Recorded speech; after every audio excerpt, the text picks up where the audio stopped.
नमस्कार साथियों, स्वागत है आपका हमारे YouTube चैनल में। और हम देख रहे हैं हिंदी लेक्चर आते हैं। हम वैसे लाइन बाय लाइन कहानियाँ पढ़ा रहे हैं। निबंध भी स्टार्ट करने वाले हैं जल्दी ही। और नाटक यूनिट जो है इकाई 8 वो भी प्रारंभ करने वाले हैं। देखा जाए तो आज हम एक संक्षिप्त में थोड़ा सा पढ़ा कर देखेंगे। एक टोकरी भर कहानी के बारे में एक जो महत्वपूर्ण बातें है वही हम देखेंगे। एक टोकरी भर मिट्टी। एक टोकरी भर मिट्टी माधवराव सबले द्वारा लिखित कहानी है।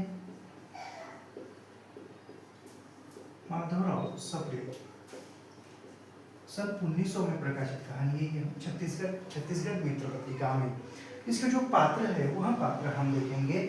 पात्रों में कहानी के पात्रों में कौन है? विधवा महिला है जो वृद्ध विधवा है।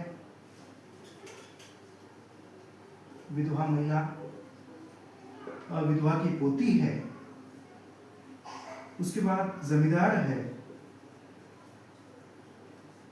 उसके बाद इसका वकील है। देखे जाए तो 1, 2, 3 और 4 ही पात्र कहानी में है।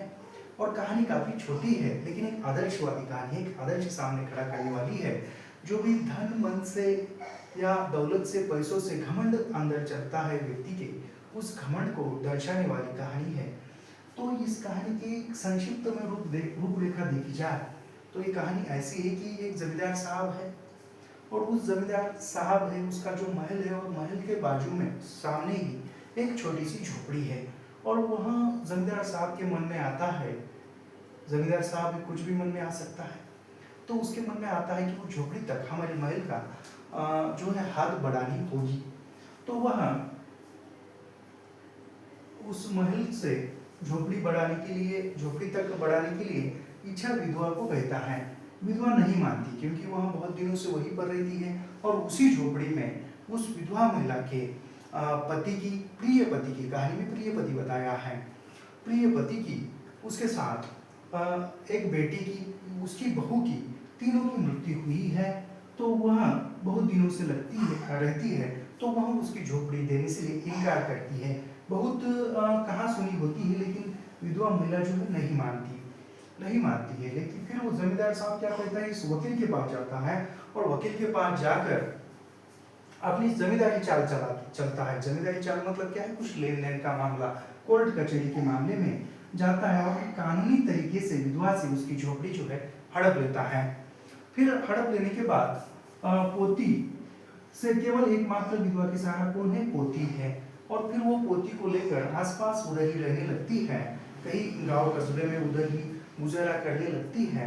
और एक दिन जमींदार साहब सुबह सुबह टहल रहे होते हैं और टहलते टहलते नौकरों को काम बताने लगते हैं। तभी विधवा महिला जो है वहां पर आती है और आने के बाद विनती करती है कि मुझे इस झोपड़ी से एक टोकरी भर मिट्टी ले जाने की आज्ञा दीजिए। ऐसा शायद ऐसी ही टोकरी रहती है।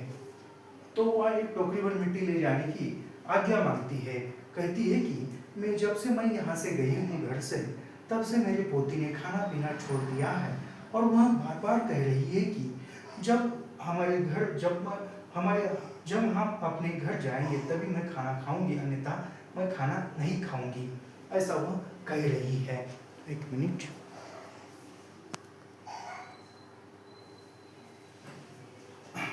तभी मैं खाना खाऊंगी, अन्यथा मैं खाना नहीं खाऊंगी, ऐसा पोती कहती है।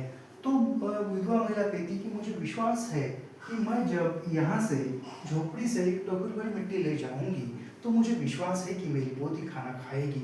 और मैं यहाँ से एक टोकरी भर मिट्टी ले जाकर उसका चूल्हा बनाकर उस चूल्हे पर खाना पका के मैं उसको खिलाऊंगी तो मुझे विश्वास है कि वह खाना खाएगी।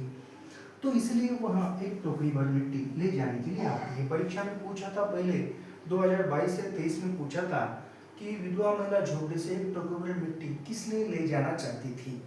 तो खाना बनाने के लिए नहीं, चूल्हे पर खाना बनाने के लिए ले जाना चाहती थी, याद रखना। तो वहाँ आज्ञा देता है जमींदार साहब। जैसे ही वह विधवा झोपड़ी के अंदर पैर रखती है, कदम रखती है, तो उसकी पुरानी सभी यादें ताजा हो जाती है और वो वहां पर फूट फूट कर रोने लगती है। फूट फूट कर रोने लगने के बाद फिर वो जैसे तैसे खुद को संभालती है, टोकरी भर मिट्टी भरती है और झोपड़ी के बाहर ले आती है। जैसे ही वह झोपड़ी के बाहर मिट्टी ले आती है तो वह सिर तक उठाने के लिए उसके शरीर में बल नहीं होता है। वृद्ध है, विधवा है, रहने का ठिकाना नहीं है, बल जो है निष्फल हो जाती है। तो वहाँ जमींदार साहब से कहती है कि ये टोकरी उठाने के लिए मेरी मदद कीजिए। तो फिर जमींदार साहब किसी और को नहीं कहकर खुद टोकरी वह उठाने के लिए आगे बढ़ते हैं। जैसे ही वो नीचे झुकते हैं टोकरी उठाने के लिए, टोकरी उठाने के लिए जैसे ही वो नीचे झुकता है जमींदार साहब, जो पैसे वाला है, घमंडी है, वहाँ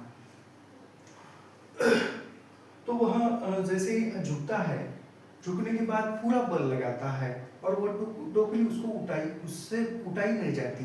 बार बार कोशिश करता है, पूरा बल लगाता है और अंतिमतः वो कहता है कि ये टोकरी और मिट्टी मुझसे उठाई नहीं जाती।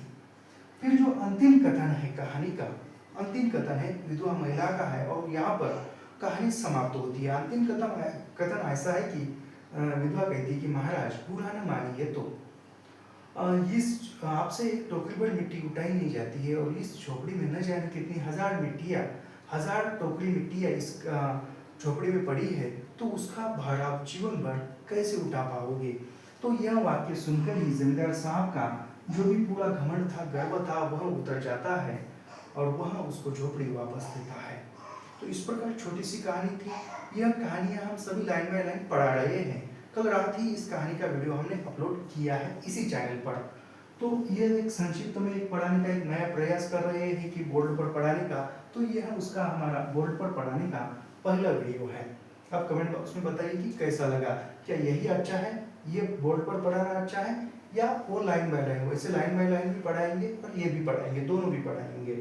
तो यह सब कुछ निःशुल्क पढ़ाते हैं और निःशुल्क अध्ययन करने के लिए हमारे चैनल को सब्सक्राइब कीजिए, लाइक कीजिए और शेयर करना मत भूलिए। मिलते हैं नेक्स्ट वीडियो में। धन्यवाद।